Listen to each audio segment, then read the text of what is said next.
Nicht nur in Deutschland und Österreich gibt es eine Wegzugsteuer und in diesem Video werde ich dir insgesamt 16 Länder vorstellen, die eine solche Wegzugsteuer von Auswanderern fordern, damit du auch bloß nicht vom Regen in die Traufe kommst und möglicherweise in ein Land auswanderst, das dich dann ebenso schröpft wie Deutschland und Österreich es tun.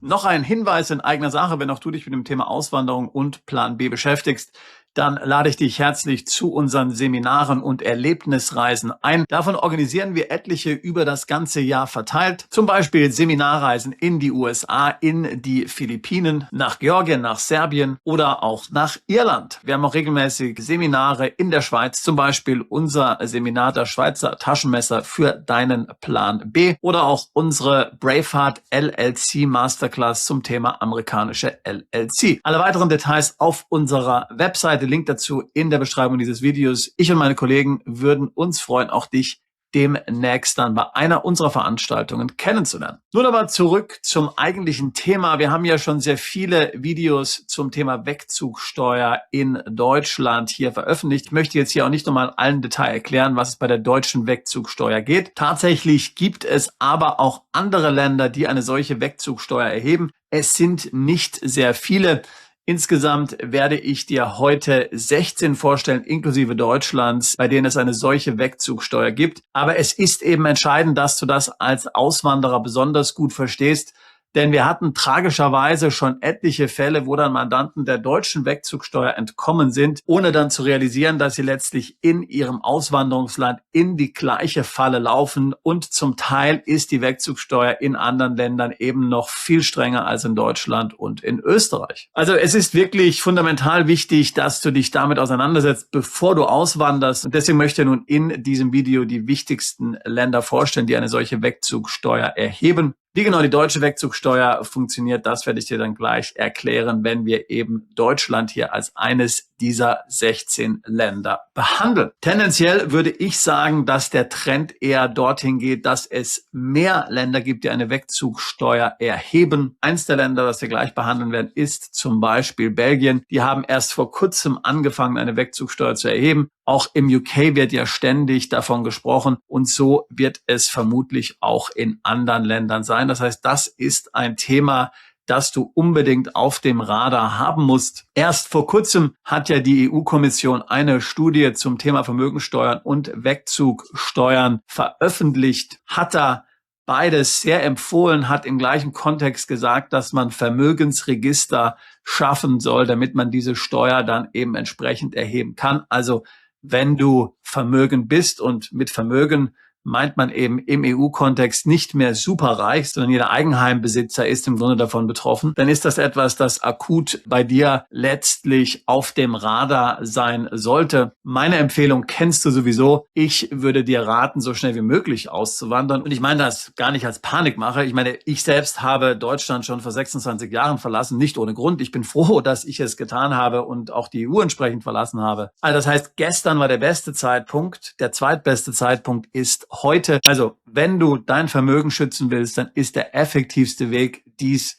zu tun, indem du ins Ausland gehst und dann hoffentlich frühzeitig, damit du eben nicht von einer solchen Wegzugsteuer dann betroffen bist. Und natürlich dazu kommt, dass du dann auch noch ins richtige Land umziehst, denn ansonsten kommst du ja einfach vom Regen in die Traufe. Ich will nochmal hier auch ganz klar sagen, wie unethisch eigentlich eine solche Wegzugsteuer ist. Erfunden wurde diese ja in der Weimarer Republik als sogenannte Reichsfluchtsteuer. Die Nazis haben sie dann bekannt gemacht. Die Gründer der Bundesrepublik Deutschland unter Konrad Adenauer haben sich dann so für diese unmoralische Steuer geschämt, die ja dafür gesorgt hat letztlich, dass viele Deutsche und gerade natürlich viele deutsche Juden ihr Vermögen verloren haben. Man hat sich also so für diese Steuer geschämt, dass man sie dann natürlich abgeschafft hat. Aber es darf natürlich niemanden verwundern, dass dann die Linken, also die SPD, nur wenige Jahre später wieder eine solche Wegzugsteuer eingeführt haben. Also die Deutschen können stolz darauf sein. Die Wegzugsteuer, sie ist ebenfalls eine deutsche Erfindung und reiht sich damit natürlich in eine Vielzahl von eher verhängnisvollen Errungenschaften ein, die eben auf deutschem Boden entstanden sind. Ganz generell, worum geht es bei einer Wegzugsteuer? Ganz allgemein, und die einzelnen Länder haben ihre eigenen Ausprägungen, aber ganz allgemein geht es darum, dass du sogenannte nicht realisierte Kapitalerträge dann beim Wegzug versteuerst. Also nehmen wir einmal an, du hast eine Aktie für 100 Euro gekauft. Wenn du wegziehst, ist diese Aktie 200 Euro wert.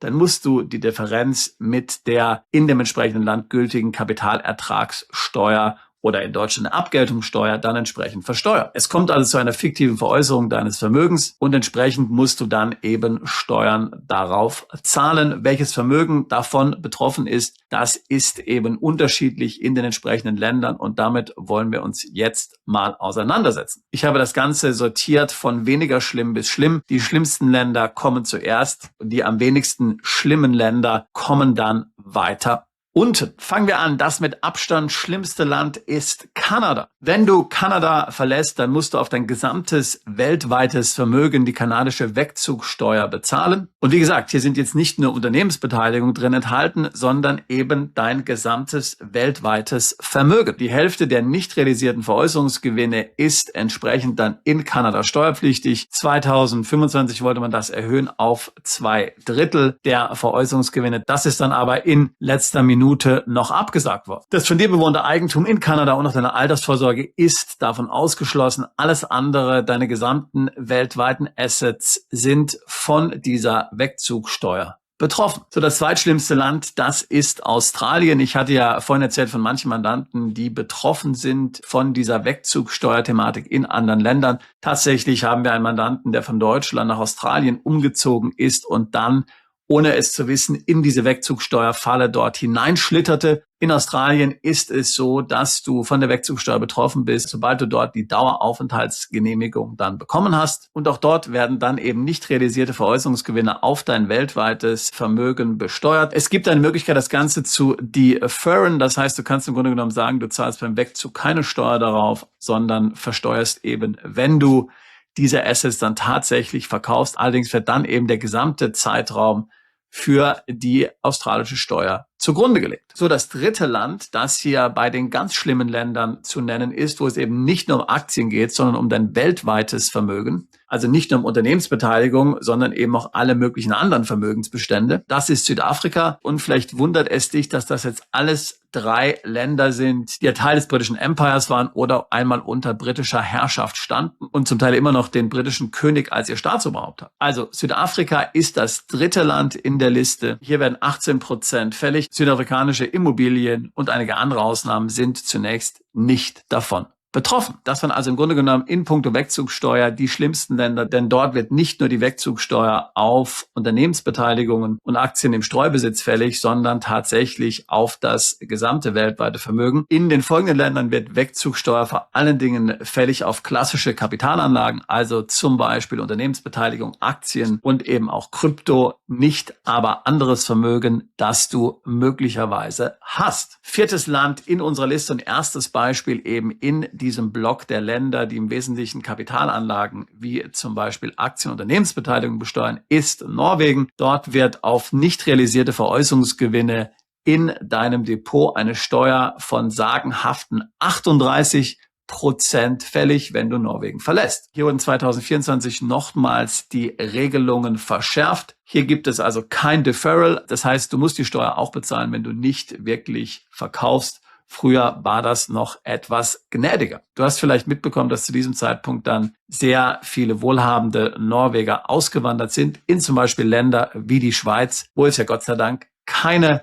Wegzugsteuer gibt. So, das nächste Land in der Liste ist dann Deutschland. Wie gesagt, zum Thema Deutschland und der Wegzugsteuer haben wir ja schon viele Videos gemacht. In Deutschland ist es so, dass du die Wegzugsteuer nur bezahlen musst auf Unternehmensbeteiligungen von 1% und mehr. Das heißt, auf Aktien, die du in deinem Depot hältst, also das heißt, wenn du Aktien im Streubesitz hältst, dann wird darauf keine Wegzugsteuer fällig, wenigstens noch nicht. Man hat die Wegzugsteuer in Deutschland mehrfach verschärft. Zunächst mal war sie ja nicht fällig, wenn man innerhalb der EU umgezogen ist. Das ist jetzt nicht mehr so. Es sind natürlich nicht nur deutsche Unternehmensbeteiligungen davon betroffen, sondern auch ausländische Firmen, an denen du beteiligt bist. Und seit 2024 auch ETFs, in die du insgesamt mehr als 500.000 € einbezahlt hast. Kommen wir jetzt zur Nummer 6 und da reiht sich dann Frankreich ein. Frankreich hat die Wegzugsteuer 2011 wieder eingeführt und 2019 dann nochmals verschärft. Also auch hier siehst du den Trend, dass das alles eher schlimmer wird als besser. Ein ähnliches Modell wie in Deutschland. 30% Steuer werden fällig auf umfangreiche Beteiligungen. Gnädigerweise wird die Steuer nicht fällig, solange du in der EU umziehst. Aber du musst sie eben selbst bei einem Umzug in der EU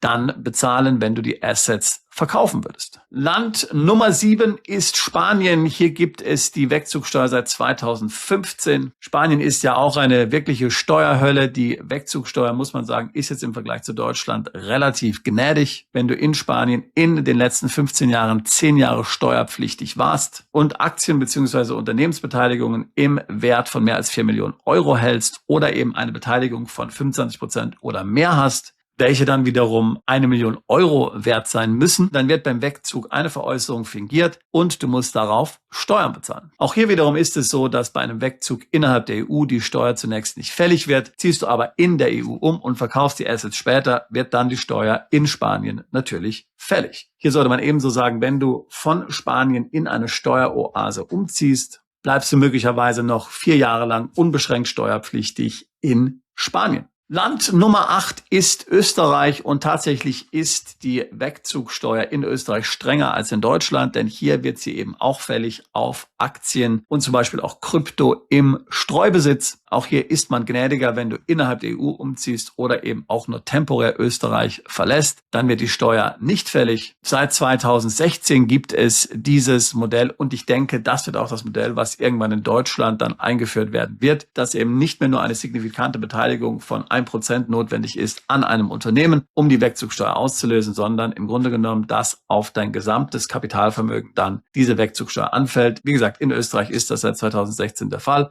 und es werden dann auf die nicht realisierten Veräußerungsgewinne 27,5% Kapitalertragssteuer fällig. Land 9 sind die Niederlande und auch hier ist man relativ moderat, was diese Wegzugsteuer betrifft, wobei auch hier wurden schon Verschärfungen diskutiert, die dann so nicht gekommen sind. Insgesamt muss man zu 5% an einer Gesellschaft beteiligt sein, damit die Steuer ausgelöst wird. Allerdings gibt es dann auch hier ein Deferral. Das heißt also, die Steuer wird tatsächlich erst dann fällig werden, wenn du die Anteile verkaufst, wenn du im Ausland lebst. Das nächste Land ist Dänemark. Auch hier gibt es eine Wegzugsteuer. Sie betrifft jeden, der dort 7 der letzten 10 Jahre unbeschränkt steuerpflichtig war. Der Steuersatz beträgt zwischen 27 und 42%. Wenn du innerhalb der EU oder der skandinavischen Länder umziehst, wird die Steuer zunächst nicht fällig. Sie würde in diesem Fall erst dann fällig werden, wenn du das Vermögen auch tatsächlich veräußerst. Auch hier geht es, wie schon in den Beispielen davor, hauptsächlich um Aktienportfolios und ähnliches Anlagevermögen. Land Nummer 10 in unserer Liste ist Polen. Polen erhebt seit 2019 eine Wegzugsteuer. Betroffen davon sind Personen, die Polen verlassen mit einem Vermögen von mehr als 4 Millionen Zloty. 19% ist der Steuersatz. Interessanterweise gibt es momentan ein Verfahren beim Europäischen Gerichtshof, das hängig ist, wo ein Unternehmer, der Polen verlassen hat und zwar dann in ein EU-Land umgezogen ist, genau gegen diese Wegzugsteuer klagt. Muss man sehen, was daraus wird. Dieses Verfahren könnte möglicherweise dann auch natürlich Auswirkungen auf Deutschland und andere Länder haben. Das nächste Land ist Japan. Hier gibt es seit 2015 eine Wegzugsteuer. Betroffen ist jeder, der Kapitalanlagen in Höhe von 100 Millionen Yen oder mehr besitzt und wer in Japan 5 der letzten 10 Jahre unbeschränkt steuerpflichtig war. 15% ist die Steuer, die auf die nicht realisierten Veräußerungsgewinne anfällt. Barvermögen und Immobilienvermögen ist nicht davon betroffen. Wie gesagt, hier geht es auch um die klassischen Kapitalanlagen. Und das letzte Land in diesem Block der Länder, die vor allen Dingen Aktiengewinne besteuern, das ist Südkorea. 2018 haben sie die Steuer eingeführt. Zunächst mal waren nur Aktien südkoreanischer Unternehmen betroffen. Ab 2027 sind dann auch Aktien von Unternehmen weltweit betroffen. Das heißt zum Beispiel auch amerikanische Aktien, die ein Südkoreaner besitzt. So, Land Nummer 14 und ein Land, das wir hier jetzt in eine separate Gruppe packen, ist Belgien. Denn Belgien ist das neueste Land, das eine Wegzugsteuer erhebt. Seit 2026 gilt diese Steuer dort. Belgien war ja lange ein Land, das relativ interessant war, auch für Franzosen, denn man hat dort Veräußerungsgewinne überhaupt nicht besteuert, aber eben Das ist jetzt dort auch der Fall. Eine 10%ige Steuer wird fällig auf Veräußerungsgewinne und jetzt seit 2026 eben auch eine Wegzugsteuer auf nicht realisierte Veräußerungsgewinne. Auch hier gibt es die Möglichkeit, bei einem Umzug innerhalb der EU diese nicht zu bezahlen und auch temporäre Abwesenheiten werden gnädig behandelt. Also, du siehst ja schon an den Jahreszahlen, die ich dir gesagt habe, dass sich dort in den letzten Jahren einiges getan hat und wir können davon ausgehen, dass es dann in den nächsten Jahren zu weiteren Verschärfungen oder neuen Wegzugsteuern in vielen Ländern kommen wird. So, jetzt kommen wir noch zu 2 Sonderfällen. Natürlich auf Platz 15 die USA. Die USA haben keine Wegzugsteuer in dem Sinne, den wir jetzt bisher besprochen haben, sondern in den USA zahlst du letztlich als amerikanischer Staatsbürger oder Green Card Inhaber eine Steuer, wenn du die Green Card abgibst, beziehungsweise wenn du die amerikanische Staatsbürgerschaft abgibst. Denn die USA sind ja mit das einzige Land, das eine solche Besteuerung nach Staatsbürgerschaft haben. Das heißt also auch ganz konkret, wenn du in den USA lebst mit einem Visum, sagen wir zum Beispiel mal ein E2-Visum, damit kannst du ja in den USA jahrzehntelang leben. Dort wird dann keine Wegzugsteuer fällig, selbst wenn du dort ein ganz enormes Vermögen für dich aufbaust, selbst wenn du erfolgreiche Unternehmen in den USA hast, wenn du eben kein Green Card-Inhaber bist und eben kein amerikanischer Staatsbürger, dann wird die amerikanische Exit Tax nicht fällig. Und das kann ja sehr interessant sein, denn dann kannst du außerhalb der USA letztlich zum Beispiel dein Vermögen oder dein amerikanisches Unternehmen verkaufen und zahlst dann letztlich überhaupt keine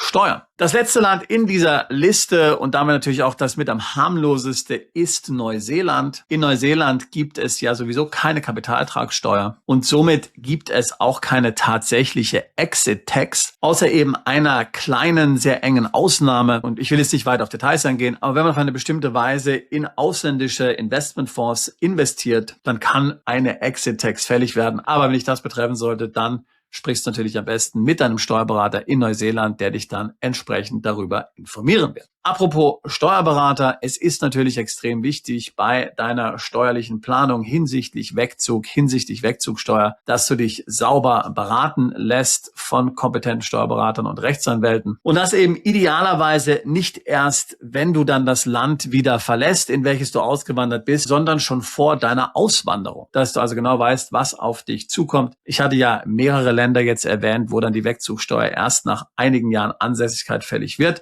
Davon kannst du natürlich auch profitieren, aber bitte schlittere da nicht so einfach blinden Auges hinein, denn das macht dich ja de facto zu einem Gefangenen in diesem Land und das ist natürlich etwas, was du garantiert vermeiden willst. In diesem Sinne, wenn auch du dich mit dem Thema Auswandern beschäftigst, wenn auch du dich mit dem Thema Steueroptimierung im Ausland beschäftigst, dann würde ich mich freuen, mit dir ein Beratungsgespräch zu führen. Link dazu ebenfalls in der Beschreibung dieses Videos. Wir helfen seit 20 Jahren Mandanten bei der Auswanderung, bei der Steueroptimierung im Ausland, bei dem Erwerb zweiter Staatsbürgerschaften, Aufenthaltstitel, bei der Eröffnung von Bankkonten weltweit. Ich würde mich freuen, dich im Beratungsgespräch oder auf einem unserer Veranstaltungen kennenzulernen und würde mich daher freuen, auch dich alsbald zu unserer Mandantschaft zählen zu können. Bist du Unternehmer, Freiberufler oder Investor?